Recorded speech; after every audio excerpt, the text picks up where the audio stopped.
Hi, I'm Justin Grinnell, here for Grinnell Training Systems. I'm here to talk to you a little bit today about core exercises. I just recently wrote an article for Healthy and Fit magazine on 5 things that you should do and not do for core training. I'm going to kind of clear up a lot of things that people aren't sure about core training. A lot of people think it's crunches and leg lifts, a lot of things that were traditional 10-15 years ago. There's a lot more to core training. What I'm going to do is show you a lot of the exercises that I talk about in the article, things such as anti-rotation exercises, planking, rollouts, and full body lifts. The first one I'm going to perform is a basic front plank. Very important to get what's called core stability, particularly in the lumbar spine. What I'm going to do is get into a basic front plank. You're just going to get your feet hip width apart, elevate your hips, make sure your abdominals and glutes are tight, and you're going to hold. I also will have people do things such as coming down and then coming back up and holding. This will help turn on those deep core muscles. Once I see people have mastered the basic front plank, I'll move them to a front plank with row. It's going to increase the intensity quite a bit, and it's also going to add the dynamic of the anti-rotation in there as well. So what you're going to do is take some dumbbells, get into a push-up position, get the feet fairly wide. The biggest thing you want to look for is not letting the hips twist and turn. That's the anti-rotation and getting that core stability. You're just going to pull up the dumbbell, row, keep good posture and hold, and then do the other side. Again, what you want to avoid are the hips twisting, which means you really have to tighten up your core muscles. The next one I would do is a side plank. It's going to get a whole different portion of your core, particularly the external oblique, or you also could think of it as a side part of your core. What you want to do is keep the body in a nice straight line. For an easier progression, keeping the leg over, which is called a short lever side plank. Elevate the hips, hand on your hip, and hold. Again, make sure you're not falling forward or letting the hips come back. A nice straight line is what you want to achieve. After you have mastered the short lever side plank, you want to bring the leg on top of the other one to increase its intensity, and bring the hips up high and hold. Typically for the holds, I'll think about 40 seconds. Once this 40 seconds is achieved, I'll increase the intensity of the planks. The next exercise that I'm going to perform is called a rollout.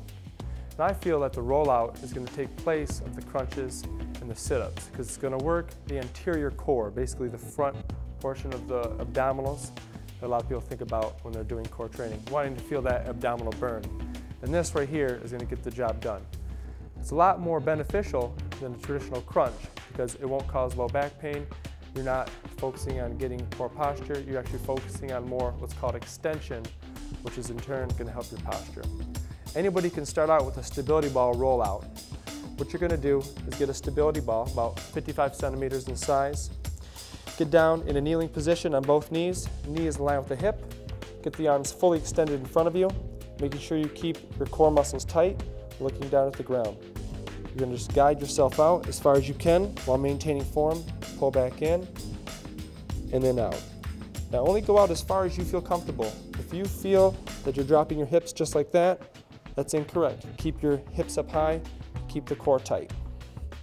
Once you've mastered the rollout with the stability ball, you want to get what's called an ab wheel. And they've been around for quite a long time, but they're pretty beneficial, and you'll notice that if you do try to perform these, if you feel that your lower back is hurting, you're just not ready for it, and the deep core muscles aren't strong enough. Once you do get them strong enough, you want to move on to the wheel, which is really going to strengthen the anterior core. Same rollout movement, but as you can see, I'm getting a lot lower to the ground, and it's much more intense. So for your anterior core, think about using the stability ball for your stability ball rollout. Once you have mastered that and got a stronger core, moving up to the wheel. The next exercise I'm going to perform is something called a Turkish Get Up. With the Turkish Get Up, it really is a good functional exercise because it actually mimics you getting up and off the floor. It's a full body movement, helps core stability, helps mobility and flexibility. It's one of the best bang for your buck exercises that you can do. There's progressions that you can follow to make it easier and harder, but I'm going to show you the whole exercise. Some people aren't able to perform the whole exercise because it is a very intense exercise if done correctly. If you see right here, I have a kettlebell that I'm going to use. You don't necessarily have to use a kettlebell, but the way the kettlebell is designed, it really makes it a pretty big challenge to do it. You can use a dumbbell, or I even have some of my clients do it with nothing in their hand, as long as they're keeping their good posture and alignment and form.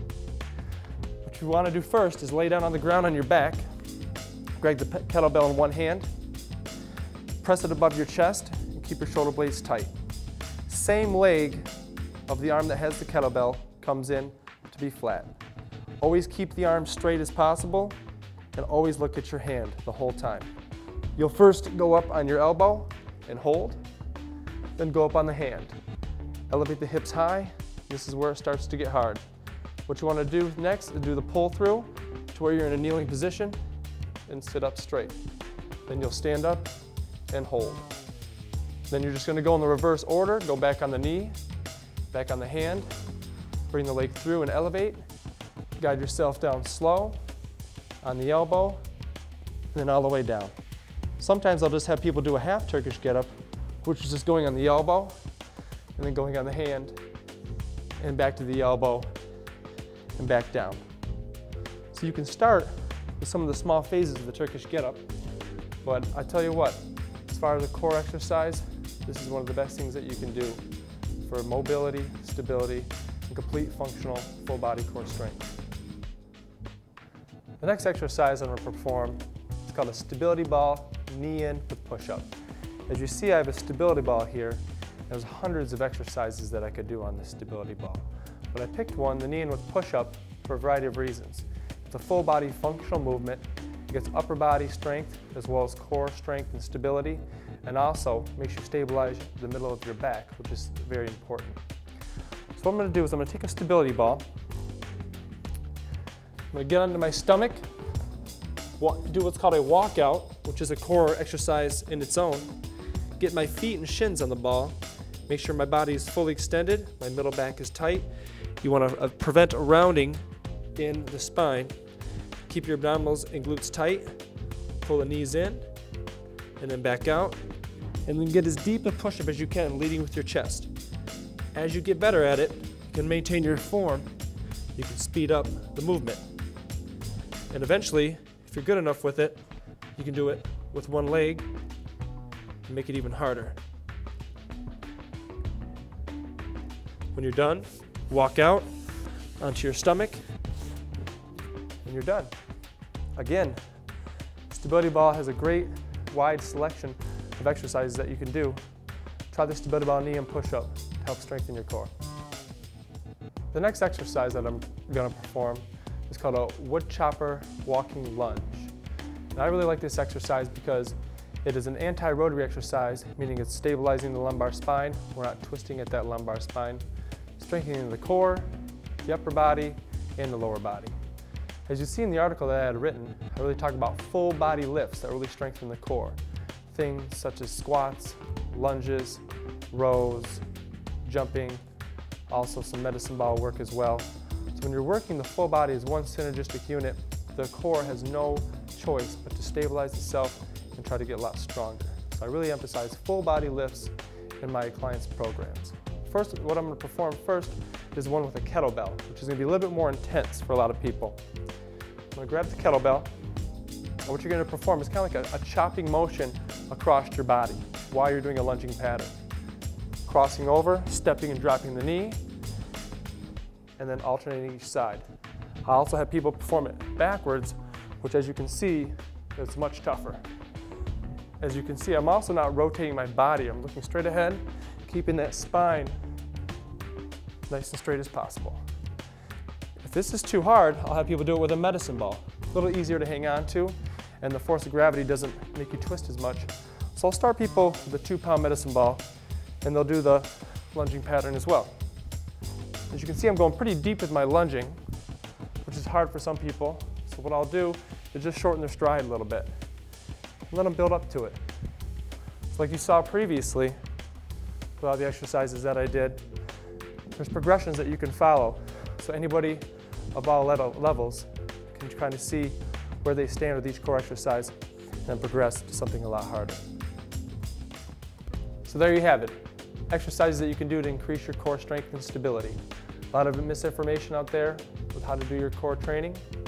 If you have any other questions, you can please contact me here at the MAC, 517-364-8888. 88. Thanks for watching me, Justin Grinnell, and Grinnell Training Systems.